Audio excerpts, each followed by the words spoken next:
Guys, இன்னைக்கு நம்ம என்ன பார்க்க போகிறோன்னா ஒரு கதை, ஒரு ஷார்ட் ஸ்டோரி இல்லை, ஒரு லாங் ஸ்டோரி.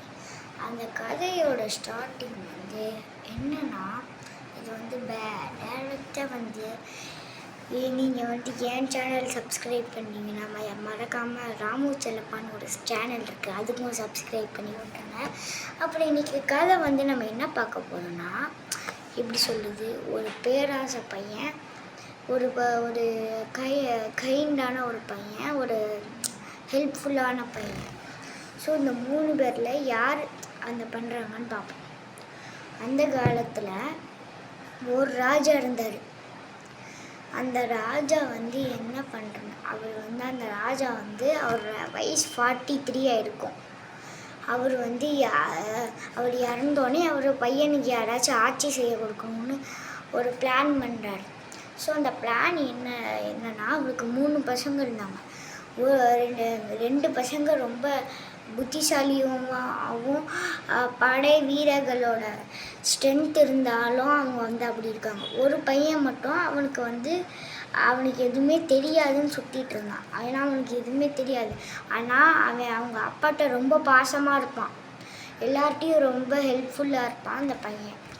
அப்போ அந்த பையன் ஒரு நாள் பார்க்கில் உட்காந்து ஒரு பக்கத்தில் கார்டன் உட்காந்து யோசிச்சுட்டு இருந்தானா, ஏன் நம்ம தான் லாய்க்கே இல்லையே எதுக்குமே.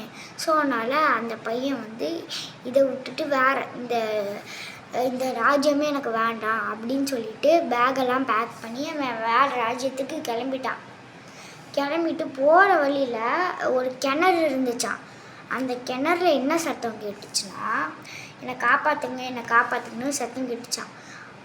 சரி, நம்ம என்னன்னு பார்ப்போம்னு அந்த பையன் அந்த கிணறுல எடுத்து பார்த்தா, அந்த காலத்தில் பிரின்சஸ், ஆமாம், ஒரு ராஜாவை அவன் காப்பாற்றிருக்கான்.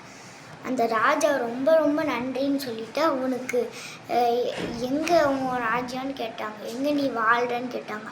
அதுக்கு அவன் எதுவுமே சொல்லாமல் என் வாழ்க்கை இப்படியே போகுது, என் வாழ்க்கை நல்லாவே இல்லை அப்படின்னு சொல்லிட்டானா. ஸோ இப்போ என்ன நடக்குதுன்னா, அந்த ராஜா என்ன பண்ணுறாருன்னா, என்னையே காப்பாற்றினவன் நான் அவனுக்கு எல்லாமே சொல்லி கொடுக்கணும்னு நினச்சான். அதனால் அவன் ராஜ்யத்தில் ஒரு போர் வீரனை எல்லா டெக்னிக்ஸும் கற்றுக் கொடுக்க சொன்னானா. இப்போ நம்ம இந்த யூஸ்லெஸ்ன்னு அவனே சொல்லிப்பான ஒரு பையன், அந்த பையன் அவனுக்கு எல்லாமே தெளிஞ்சு அவன் கிளம்புறான். திரும்பி அவன் ராஜ்யத்துக்கு கிளம்புறான். திரும்பி அவங்க ரெண்டு சகோதரர்களும் கேலி பண்ணுறாங்க, யாரா இவன் இப்படின்னு இருக்கணும். அப்போ கரெக்டாக ஒரு பக்கத்து ராஜா ரொம்ப பிரம்மாண்டமானவங்களாம், ரொம்ப சொத்தவனவங்களாம். அப்போ அவங்க ராஜா அந்த ராஜா, நம்ம ராஜா இருக்குல்ல, நம்ம ராஜா திரும்பி அவன் பையனை பார்க்க ரொம்ப சந்தோஷம். அதனால அவனை கட்டி பிடிச்சி பாசமாக இருந்தாங்க. அப்போ டக்குன்னு ஒரு சேம்பர்னு பேலங்குயின்னு சொல்லலாம் அப்படின்னு ஒரு ராஜா வர்றாரு. ராஜா இவரை பார்த்துட்டாரு. அவனை காப்பாற்றினால அந்த ராஜா தான் இவனை பார்த்துட்டோன்னே இவர் இவனை தூக்கிட்டு போய் இங்கே வச்சுறாங்க. மீதி 2 சகோதரங்களும் ஆண் பார்க்குறாங்க, ஏன்னா இவன் இப்படி இருக்கால. ஸோ அந்த மாதிரி இப்படி பார்க்குறாங்க. ஸோ அந்த சேம்பரில் அந்த பேலங்குயின் உள்ளே இருந்தான்.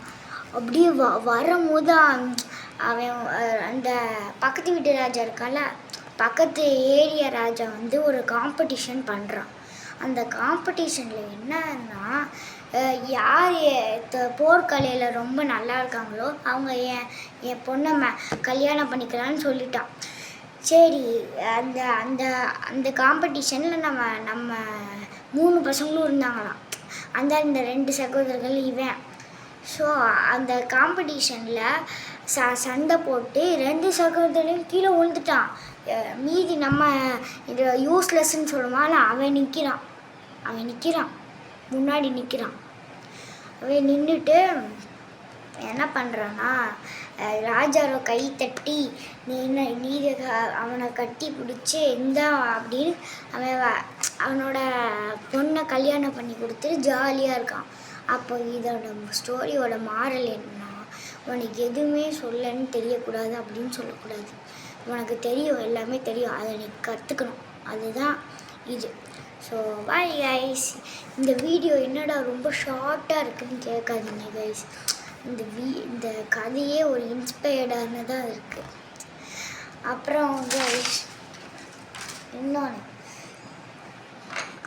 என் பாக்ஸ் இருக்குல்ல, என் பாக்ஸில் எனக்கு பிடிச்ச பென்சிலே கேம்லின் தான்.